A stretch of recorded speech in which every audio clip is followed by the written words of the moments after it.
नमस्कार, मैं Bhimrao Lonare IBM TV 9 news और WH न्यूज़ में मैं आपका स्वागत करता हूँ। सबसे पहले मैं हमारे इस दोनों चैनल की ओर से 74वें गणतंत्र दिवस की सभी भारतवासियों को बहुत बहुत बधाई दूंगा। गणतंत्र दिवस के उपलक्ष्य में हमने एक विशेष कार्यक्रम का आयोजन किया है। इस विशेष कार्यक्रम में आज हमारे साथ जाने माने समाज सेवी और अम्बेडकरी विचारवंत सुधीर भगत जी हमारे साथ में हैं। सुधीर भगत जी, आपका हमारे इस दोनों चैनल में बहुत बहुत स्वागत है। नमस्कार। क्या कहोगे 74वें गणतंत्र दिवस पर आप? नमस्कार, मैं सुधीर जनार्दन राव भगत 74वें गणतंत्र दिवस के उपलक्ष्य में सभी भारतवासियों को मंगल कामना प्रदान करता हूँ। भारतवर्ष में गणतंत्र दिवस 26 जनवरी को हर साल बड़े हर्षोल्लास से मनाया जाता है। आपको पता ही है कि भारत के संविधान के शिल्पकार परम पूज्य डॉक्टर बाबा साहब अम्बेडकर जी ने 26 नवंबर 1949 को भारत का संविधान देशवासियों को प्रदान किया था और इस भारत के संविधान की जो अमल बजावनी 26 जनवरी 1950 से इस संविधान का अमल गणतंत्र दिवस से शुरू हुआ था। आज पूरे भारतवर्ष में 74वां गणतंत्र दिवस मनाया जा रहा है। भाई और बहनों, हम इस भारत देश के नागरिक हैं। जैसे कि संविधान ने हमें मूलभूत अधिकार तो प्रदान किया ही किया है, लेकिन साथ ही साथ हमारे भारतीय नागरिक को कुछ कर्तव्य भी दिए हैं।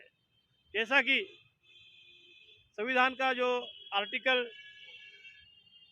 51 का, जो कि संविधान का जो भाग 4 अनुच्छेद 51, उसमें बताया गया है कि जो नागरिकों के लिए जो कर्तव्य बताया गया, उसमें से कुछ जो कर्तव्य है आज के दिन के संबंध में या सभी दिन संबंध में, जब हम रहते हैं भारत में, तो संविधान का पालन करें और उसके आदर्शों, संस्थाओं, राष्ट्रध्वज और राष्ट्रगान का आदर करें। भारत की संप्रभुता, एकता और अखंडता की रक्षा करें और अक्षुण्ण रखे। यह जो सभी नागरिक के लिए ये संविधान में कर्तव्य बताया है, तो आज के दिन के उपलक्ष्य में हम भारतवासियों ने इस देश की संप्रभुता, एकता और अखंडता की रक्षा करने का हमने प्रण करना चाहिए। यही आज के प्रसंग में मैं आपसे आपको मैं गुजारिश करना चाहूँगा। और पुनश्च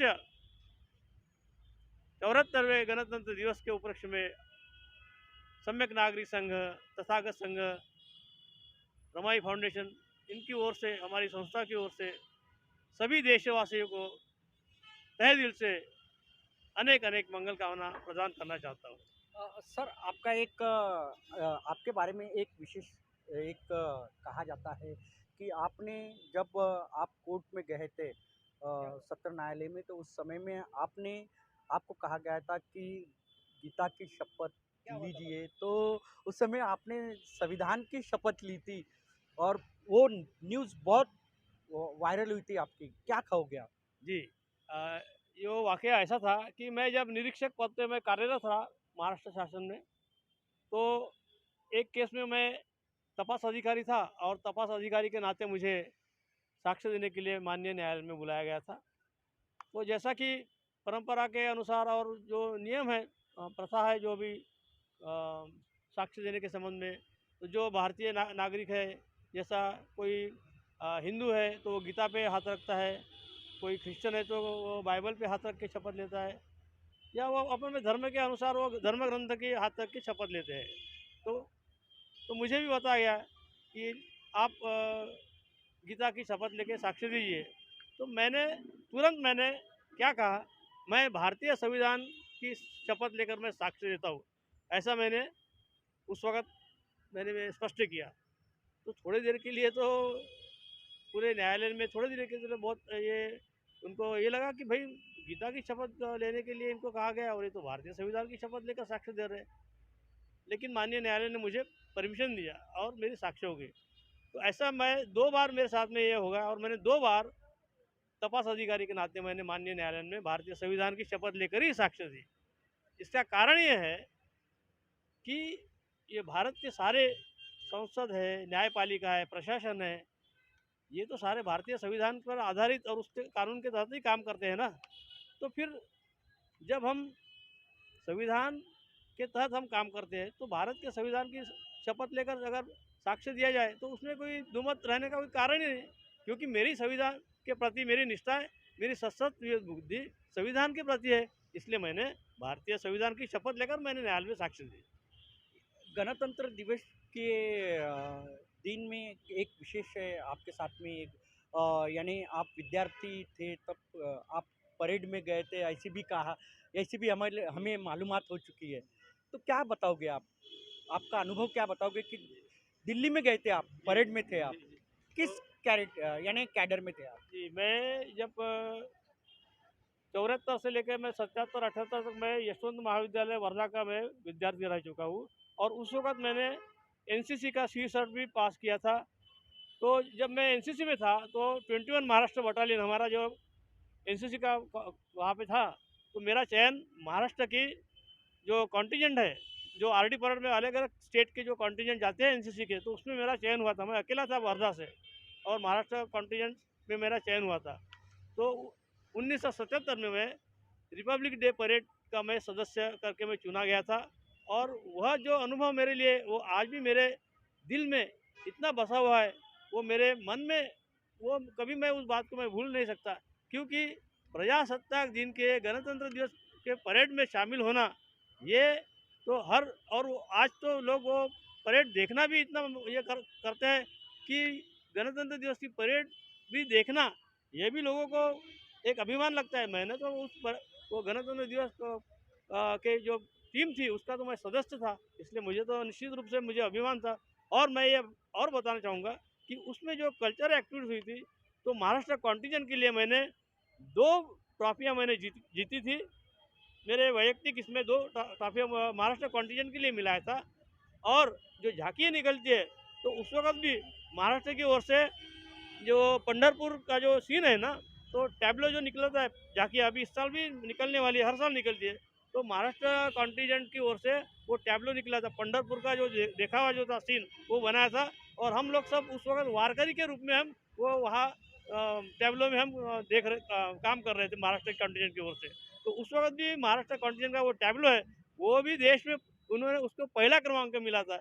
ये भी मेरे लिए बहुत गर्वपूर्ण बात है। ये भी मैं आज तक मेरे दिल में वो जो जिसको अनफॉरगेटेबल ये मेमोरीज ये बोलते हैं। कौन से साल की घटना होंगी और कौन से क्लास में हो गया? ये 1977 जो 26 जनवरी 1977 गणतंत्र दिवस की बात है और मैं उस वक़्त मैं बीए फाइनल का मैं स्टूडेंट था मैं, तब की बात है। और क्या अनुभव बताना चाहोगे?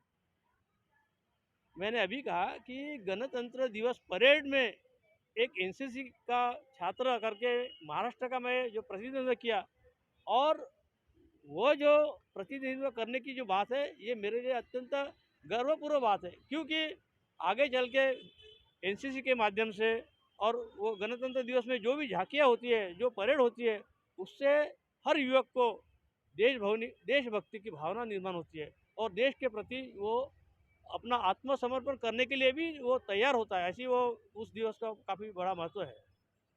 निश्चित ही।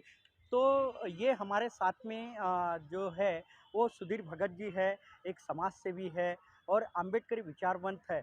उन्होंने अपना जो गणतंत्र दिवस के उपलक्ष्य में जब वो विद्यार्थी थे तब उन्होंने दिल्ली के परेड में उनका सहभाग था और उन्होंने महाराष्ट्र का प्रतिनिधित्व किया था और पहला क्रमांक भी लिया था, ऐसे उन्होंने बताया हमें।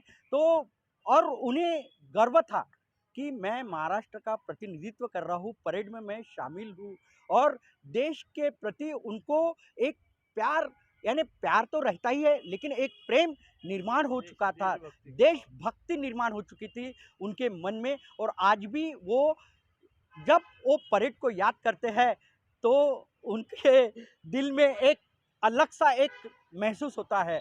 मैं कहना चाहूँगा कि सुधीर भगत जी जो है वो उन्होंने कोर्ट में भी संविधान की शपथ ली थी। तो एकमात्र एक ऐसी एक निरीक्षक थे जिन्होंने माननीय न्यायालय में संविधान की शपथ ली थी। और आज भी उनका नाम जब आता है तो वो याद आती है जो संविधान की शपथ उन्होंने माननीय न्यायालय में ली थी। तो आप देखते रहिए IBM TV9 news, WH news. हमारे चैनल को लाइक कीजिए, सब्सक्राइब कीजिए, आइकॉन बेल बटन दबाना न भूलें। धन्यवाद, नमस्कार, जय हिंद, जय भीम। गणतंत्र दिवस चिरायु हो, गणतंत्र दिवस चिरायु हो, गणतंत्र दिवस चिरायु हो।